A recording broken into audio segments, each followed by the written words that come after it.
We keep talking about Miramar. Let's stop talking about it and actually play. That's not a terrible plane path. Gonna cut right through the center of the map north. Wherever these teams decide to prefer to drop, they're gonna probably be able to reach it.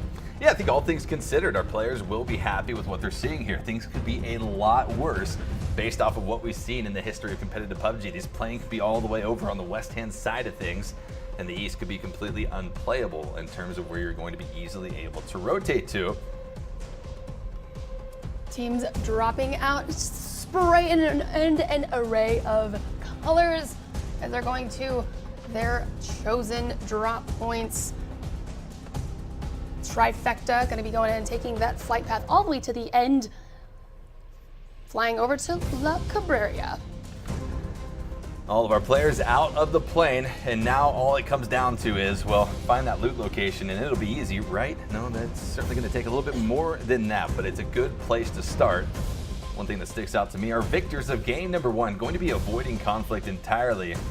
All the way out there, like you said, La Cabrera, it's going to be popping, and it's going to be actually not popping. It's going to be popping in terms of all the loot they're going to be getting uncontested.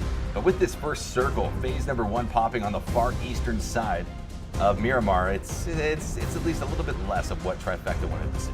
You know, there is actually a really good gap from them and everyone else. Not sure how that exactly happened for them, but they can just move straight east, take northern position on this first circle. But it looks like they're going to drive around and, you know, everyone's right now getting their weapons, getting geared up. Do we see some engagements already happening? Maybe a few pot shots going out. One thing that sticks out to me, though, is the incredible spread of the members of reInvent. If you remember, game 1, reInvent had a pretty rough game. They were sitting in second place on the global leaderboards, got 0 points in game number 1, so they're looking to try to have something big here. I mean, they could have taken over Mustache Dave with a good performance, or maybe even just an average performance in our previous game. What exactly? They have a very large spread. They didn't get any kills in the first map. You have to wonder what exactly the confidence that they're riding on at this very moment, for example. They're clearly confident in their positioning that they're not going to get caught out as a solo player by any other 4-man squads. I mean, here's the thing, right? Tried and tested members of this team. These are team members that we have seen perform pretty well over their tenure of being PUBG competitive esports players. I mean, Grizzly on the grand stage at the PUBG Global Invitational 2018. But then also, we had CeeLo. He was up there on the stage as well, representing Team Gates. But now they find themselves in Contenders, trying to get back up on top of that main stage. They've got the skill, but can they make it mesh well with their other 3 teammates? Well, this is an opportunity for them to try that out and make sure that they're able to get that going. They've got, as we keep saying, one more weekend after this. It's not a weekend, it's one more, we call it, it's just a week. It's one more day. It's just a day. After this, just another and day. Which makes these games even more impactful, right? One bad game, it's going to be a hell of a lot worse than having one bad game. And let's say the NPL, where you have twice the games played or more. You got to make the best out of the time you have here, with not a lot of time to do so. Every kill, every placement point that you're able to achieve is going to be extremely important. Yeah, well, you know, it's interesting to see how this phase right here, this circle, and there's only about 30% of it occupied by players. We've got some water, we've got much open terrain, an area that nobody has even ventured into. They haven't even spread out. No one's moving, everyone's still kind of looting, but we do see a little bit of movement happening by a couple team shots going down between reInvent and one player of the Happy Campers. I mean, this is important right here. These are going to be defensive shots coming out from Greg Shot GG. He's barely looted, doesn't even have an optic on top of that M416, but he's alone. We were just talking about how spread the members of reInvent are, and you have to peacock. That's what they call it. They call it grandstanding, peacocking. Whatever you want the word to mean, it's got to mean essentially being a bigger force than you actually are. Putting out those shots, trying to keep the Happy Campers off of that compounder for crashing it, because hey, if a 4-man crash happens on top of a solo member of reInvent, they're going to be going down and out. But now the Happy Campers have to worry about going down and out, as Trevor from Overconfident spots out Charity, making a rotation in the buggy. A nicely placed few shots will take out a tire and send that buggy into oblivion. Great shots out the gate here. Getting some kills. Zenith versus GG well played, but GG well played gonna be knocking Lush getting the cleanup on that is 1 point for GG. Well played. 1 point very much needed. And hopefully they can get more here as they make their plays. And it looks like actually Zenith is going to go ahead and try to scoot on out. And I think that's a good decision for them because Zenith had no idea where that flank play was coming from. They were too worried about Biznatch Nuisance and Finna of GGWP that they didn't see the flank coming out from Dexy. And full send around the northeastern side. Get the hell out of Dodge is how they're going to be playing it. But how do you play this, Lucy? How do you play it when reInvent reunites as a 4-man team and then has the happy campers trying to surround this compound, trying to put out some pressure? Yeah, they're holding down. You see them trying to heal up. The happy camper's going to be getting some line of sight on them from different angles here. But I mean, they're all sitting in the center of this zone. Unless they are wanting to get aggressive and wanting to get kills at this point, I don't see really much of a fight going to be happening here at this point. Charity made the rotation in the buggy over to his teammates, had Spray providing at least a little bit of pressure in the form of gunshots just over the hill where the heads of reInvent would be popping out. Just these necessary plays that you have to make, trying to ensure that your team can safely make it inside of the circle. Again, an eastern circle forcing some far rotations off of this western area, and it's going to be a bit of a car battle as Mustache Dave pops out trying to catch Team Crew. The shots will be flying, and Lotus HD and Godspeed will be chasing. That was a really good play to be able to just stop and try to taking enemies out on the rotation is super integral in these with the new meta, right? You're trying to get those kills early on, and a lot of those kills occur because you're catching another team on their rotation. Rotation's deadliest part of PUBG, regardless of the rules changes, regardless of the point changes that we have seen, regardless of even some map changes that we've seen. Nothing has changed over the course of about a year and a half of competitive PUBG. Rotations are where you're going to see the bulk of the lobby die. Well, when we see low key coming in here, everyone starting to condense in the center of the circle. Still haven't seen anybody really rotate out into that open area that was initially clear. We've got Lego Your Ego maybe trying to venture up in there, but otherwise everyone's staying on this bottom half of the circle. Nice headshot coming out for Joker right now, dropping Dexy down to a mere 10 HP. One more shot will do it, and the Mini 14 5.56 round finds its connection and drops down. Dexy, that crazy flank player from GGWP in a play just about a minute or two ago, will now be knocked out in the open away from his teammates' compound. And GGWP, they've got to make the decision here. Are we able to safely get this res?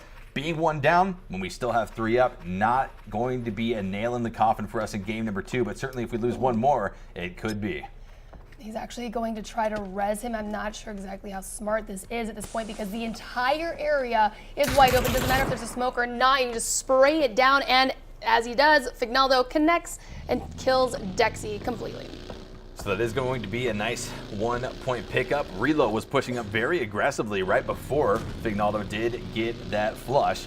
Quickly pulling off of that, realizing, hey, that wasn't the aggressive push that we really needed to make once we were able to capitalize off of that. Pull back, we've got the numbers advantage surely at this point in time. And the blue zone is about to collapse on the edges of phase number 1, forcing us into phase number 2 in about 15 to 20 seconds. Yeah, you see Trifecta there at the top, making that rotation as I was hoping they would do, and taking now some position on an area that I keep saying, nobody's there. Everyone just wants to hang out in the bottom. That's where the party's at, the southern half, which I guess for everyone was lucky because, oh my goodness, oh no, Player One Esports treats, kills, or knocks Waldo. Oof, I thought that nade was going to bounce right over Waldo's car and take him down and out. Fortunately, though, it did do some damage. Player One Esports able to quickly capitalize on Waldo with a few more added shots, and now the other members of Team Crew a little bit spread out. You see one member very far off in the back. I believe that's going to be Mystery that we can't see shooting from the hills, but Vac and Waldo, or rather Vac and Leda, pushed up a little bit closer. But still wide open area, not an advantageous spot to try to fight this, at least if you're not Player One Esports. Player One realizing quickly as the smokes come out from Crew, they're trying to save Waldo. D-Treats has to capitalize on this. You can't leave any knocked bodies on the ground to possibly get the res or get stolen away from another team. How is he able to get as many shots, Treats, right now as he has? They're shooting kind of in his vicinity, but they haven't, I don't think any of the shots even connected. Crew should have done a little better job there to suppress the Player One Esports, that was D-Treats, excuse me, from even getting those shots in. But I mean, alas, he was so far out. So he was going to be, Mystery was going to be unsavable. Or I'm sorry, Waldo. Speaking of being so far out, Rift scouting out this fight that we just saw in between Player One Esports and Team Crew as shots start to erupt all around the map. A 2-2 split for reInvent, going to be trying to tackle the 2-2 split of Low-Key Gaming, which happens to be driving right into the Happy Campers. Low-Key has just been thrown into a whirlwind of chaos, and no exit is in sight for this three-man squad now. Fignaldo going to be dropped down almost immediately there by the mini 14 shots of Adam, but now the Happy Campers, they're going to be under siege. A third-party fight comes in from the north. Mardones and Lego Your Ego. I mean, you saw Low-Key, they seemed like they were pretty excited to make that rotation and just move into a different spot, and got split up by a reInvent.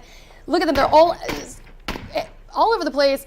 One goes down, Relo now by himself, Joker and Blown Apart were able to connect with each other, but they're going to get an engagement with GG Well Played. Lego Your Ego fighting now two different squads. They put some shots onto the Happy Campers, but they also have to worry about Denial Esports off to the west, just on the opposite side of this hill, north of the Minas Generalis area.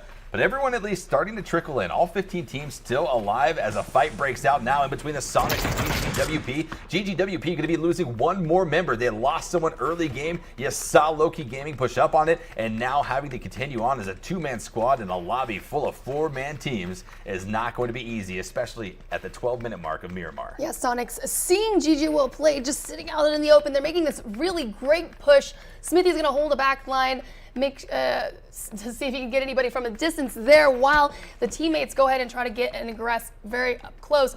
reInvent, though, they're going to go ahead and hold GG Well Played from the other side. This is not looking good for them. This could be the end. Well, unintentionally, reInvent was playing the bodyguard role for the two members of GGWP. Sonics coming over the edge quickly took fire from across the way over to the west just a little bit. And they said, you know, we're not going to push into this. It's not the right time. There's a little bit too much pressure being applied by maybe GGWP. We don't know how many of their members are alive. Or maybe it's a reInvent. Maybe it's another team that's possibly trying to third party this. Maybe we got someone pinched out. As phase number 2 going to start closing, our next shift comes out, and it starts to center just north of Minas Generalis. Denial and Lego Your Ego in pretty good spots. Low-key, all things considered, Lucy, able to find not too bad of a position after what we thought was going to be a squad wipe on them. Yeah, they are actually in, like you said, a pretty good spot. Going to be holding down, probably playing a little bit more passively at this point, moving through the center there, maybe trying to encroach on some shots that they're hearing, but I mean, if you're looking at the overhead, there's just shots going down everywhere. Sonic's being left out in the open. Zenith's going to be taking some shots there, and GG Well Played, you kind of see them, they're going to be coming up in the mini-map here. Oh no, we're looking at Zenith at this very moment, but GG Well Played, you guys saw earlier, we're just to the east of Sonics, and they're actually making a rotate on to Sonics from below, and is going to try to third party this. Oh, and look at this. Sonics going to be trying to rotate out of this, disengage entirely in the vehicles. GGWP going to be hearing him from the backside, completely catches out Smithy. Down he goes. Tony V going to be turning around, trying to hold off the two members of GGWP. It's currently a 2v3 situation. Ooh. One more knock with the AKM headshot comes out on the Yaxley. Landoon going to be flushed out. 3 down, just Tony V alive. A 2v1, but Nuisance taken down so incredibly low. 1 HP under the car, spots out Tony V. And that's going to be Sonics going out in 15th position. A 2v4, a story of an aggressor coming around and completely being dominated. He had 1 health left.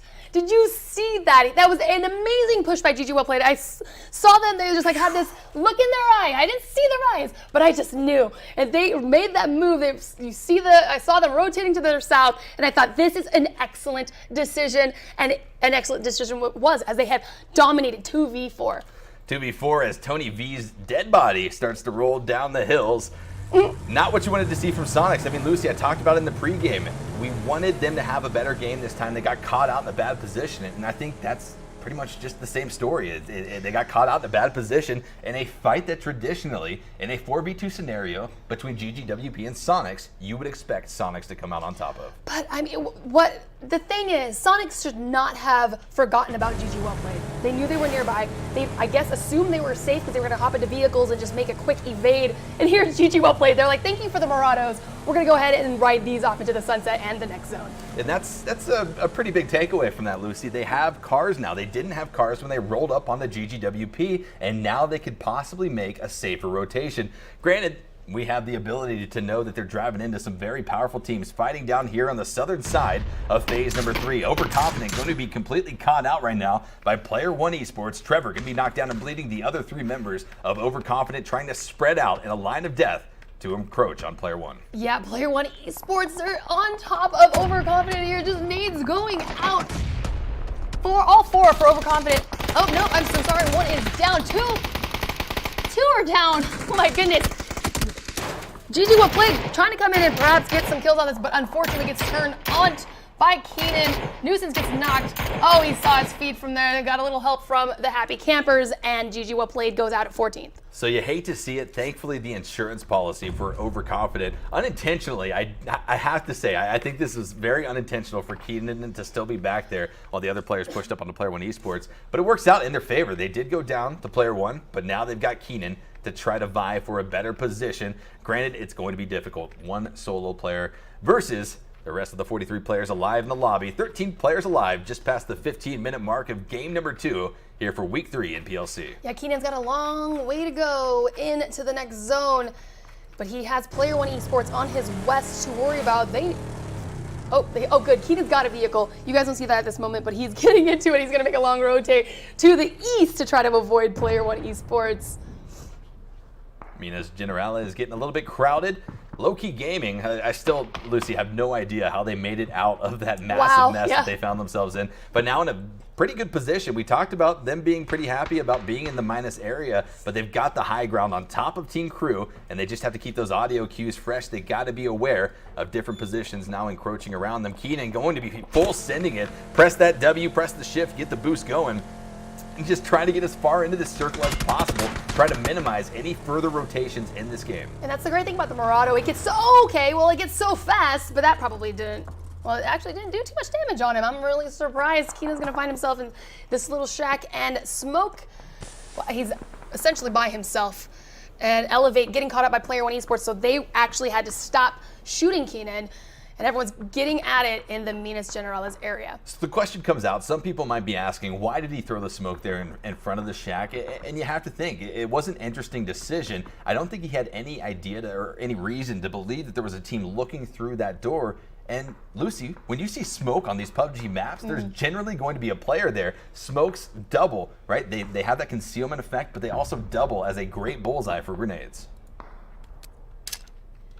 Better safe than sorry, I suppose. But there it is. Keenan's going to go ahead and live another moment, if you will, and Elevate. Player One Esports nades going back and forth.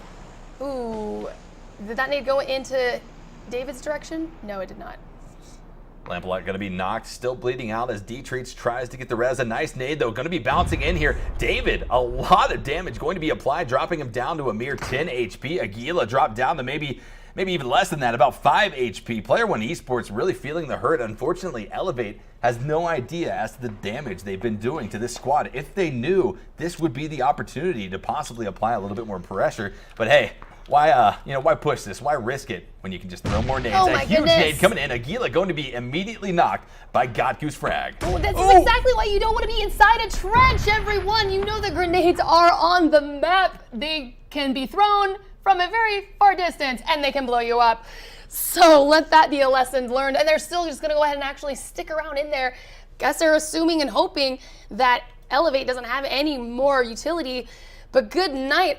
You know, we've got Helicline Gaming actually very nearby them, and you gotta wonder why they're not making an advance to try to third party this and get some kills. And with this next phase shift, the circle shrinking a little bit over towards the west-hand side of our previous circle centrality, Keenan's position just looks better and better and better as the game progresses. Keenan able to push through on that road, a wide open area, without losing anything in the process. Going to be huge. Overconfident is loving what they're seeing. Yeah, well, you see that Team Dave has, I don't even know if they know that Keenan's there. They're looking at all those shots going down with Elevate and Player One Esports, and they're just kind of seeing what's going on with that. Keenan, just if he doesn't move, might be safe there for quite a bit. These teams down here to the south have to make the rotations. Player One Esports, recognizing that, is already starting to throw those smokes. But two other teams have to make the rotation. Elevate and Helicline Gaming over here, all from this southern southwestern area of phase number 5. Halo Klein going to be pushing up directly into the members of Elevate right now, but they hear the shots. They've got to take this slow, and that's why you see Duck moving ever so silently up this hill, trying to keep that crouch, trying to keep his angles as minimized as possible. Yeah, I'm assuming they don't realize how far away necessarily. Oh, well, as I say that, Elevate's moving a little bit further back from Player One Esports and closer to Halo Klein Gaming, but Elevate has no clue, has no idea about Halo Klein, and is just going to keep in this engagement with Player One Esports. Lamp-a-Lot, oh my goodness, goes in and Pax goes down.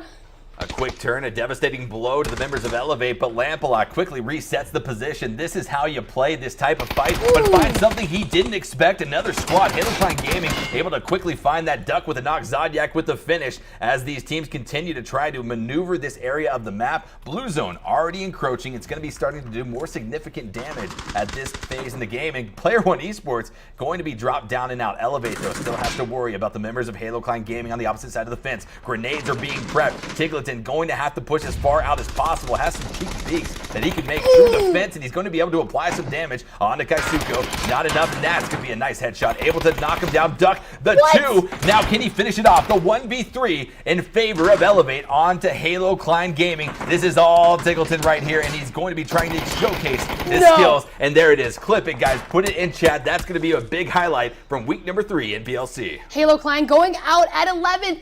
I'm not sure I agree with the way that they pushed that. Just hanging back too far. I mean, even if it wasn't going to be Tigleton, it would have been Crew. Crew heard the shots, and they were waiting for anybody to come over that ridge line. Tigleton, oh, he's just smoking up. I saw the zone go there, and that's actually not him. It's Steezy going down to the zone. And Elevate still in the game. Oh, yeah, for a moment anyways. It's tough for Tigleton. He was spotted out. He felt the shots coming from Crew. That's why he threw those smokes down. And he does go out. Elevate out in 10th position. All things considered, Lucy, pretty good game for them. Heck yes, those kill points are definitely going to help them out for sure. Halo Klein were able to get a couple kills before they went down, so that is better than nothing. And now we've got Cruz on the outside. Loki is going to be making a push in. Oh no, Keenan gets spotted out by Godspeed.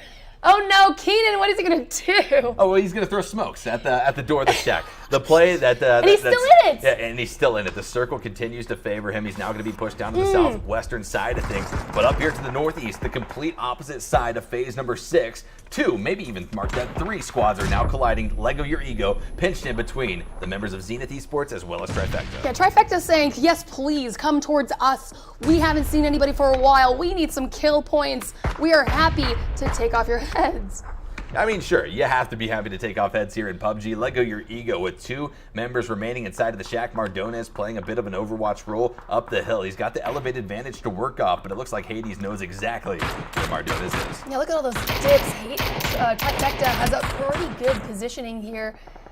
Able to see, get some decent sight lines on anybody that's going to go in and decide to peek over the ridge lines. Oh no, Loki just got annihilated.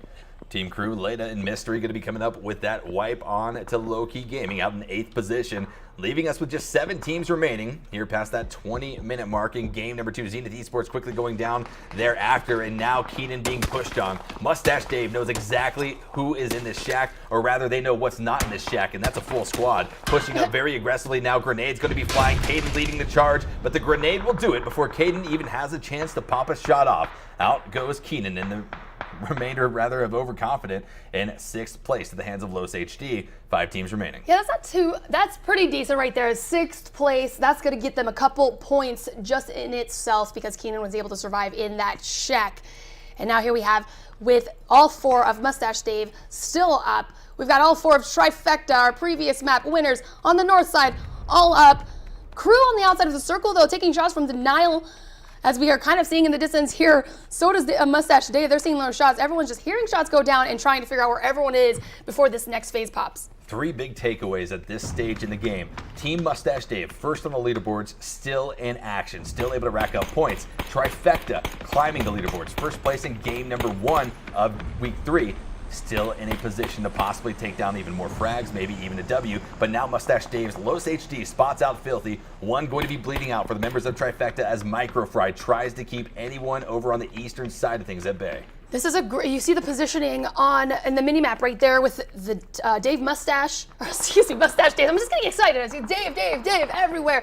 They got good positioning on that previous circle, which a lot of them, some good coverage of the new circle. They are holding down Trifecta and the north side, and they are freaking out. I mean, you have to be freaking out, especially now knowing that Team Mustache Dave is just over here, a little bit southwest of Trifecta's position. Excuse me, Filthy's still going to be bleeding out inside of the smoke. Hades pushing back behind the hill. He's got to ride this Death Blade to stick the res on the Filthy. Able to do so. Huge for Trifecta. Able to keep that 4-man roster alive and well in the late stages of game number 2 here on Miramar. But late stage is not going to be any easier for these teams to maneuver. Denial Esports on top of Team Crew Mystery going to be in a smoke right now, trying to at least prone his way around. Not going to be spotted out, but with the backdrop of the Molotov, Cloudtail spots out Mystery, and out goes Team Crew in 5th place. Caden seeing and hearing all of those shots go down, trying to get some line of sight, seeing if he can get some kills off of that. He's going to go ahead and push forward and try to scout that out, but all 4 of Denial are up, so he has to be very careful here. I want to take a peek and see what terrain Trifecta will be working off of. Hades going to be knocked down. A fresh knock for Trifecta. Won't be bleeding out incredibly fast, but the other members, Theris, Nitrogen, as well as Filthy, or rather Filthy has been taken down and out. They've got to worry about this push. They have to get into the safe zone, and a lot of eyes are looking down on them. Powerful teams with much more numbers than they have. Oh, this is not good. Trifecta knowing that they've got teams on either side of them. Team Dave going to be throwing down fire shots down onto them. I mean, it's really looking glim here for them. There's one of the long-standing members of this squad, now signed under Trifecta and have been for a majority of the last few months of competitive PUBG. Zydus, here it comes. This is what Trifecta needed. They needed third-party action to come in and try to take the attention off of them from one team. They still have to worry about Mustache Dave, who is certainly going to be encroaching off of that position. But now Theris, the solo player for Trifecta, a chicken dinner in game number 1, currently looking like they're going to be going out in 4th position. What can the solo player pull out here in a game number 2, where solo players have shined? Oh my goodness. I mean, we've got the only team in the new circle, Mustache Dave. Trifecta going out by Lego Your Ego. This is huge for Lego Your Ego. They need a game like this. Look, the nades are going out, and Denial is dropping left and right. Nades are going out. It's going to be, I believe, a 1v2 situation, possibly even a 1v1. No, 1v2. So Zynite has maybe 0.5 HP. He's trying to recover that almost immediately. Carbon trying to crawl back, or maybe he can get some information at this stage in the game. I think he knows that he's not going to be able to safely get behind the rock. So feed information to Disciple, try to get him as far as possible, but it's not going to be enough. Mardones with a nice shot, going to be wiping out the rest of the Denial. Mustache Dave sitting in 1st place on the global leaderboards, trying to get 1st place here in game number 2. It's going to be a 4v2 situation. Can they come up on it? Can they Lego their egos? Oh my goodness. I like it, Phil. Look at that Los dropping Zynite. He's gone. We've got 1 left. Mardones all by himself, and 3. They are collapsing down on him, and this is going to be slim. Oh my goodness. He goes down. You knew it was going to happen. Great game for Lego Your Ego, but this one went to Mustache Dave. Yep, a 5-kill victory for Mustache Dave.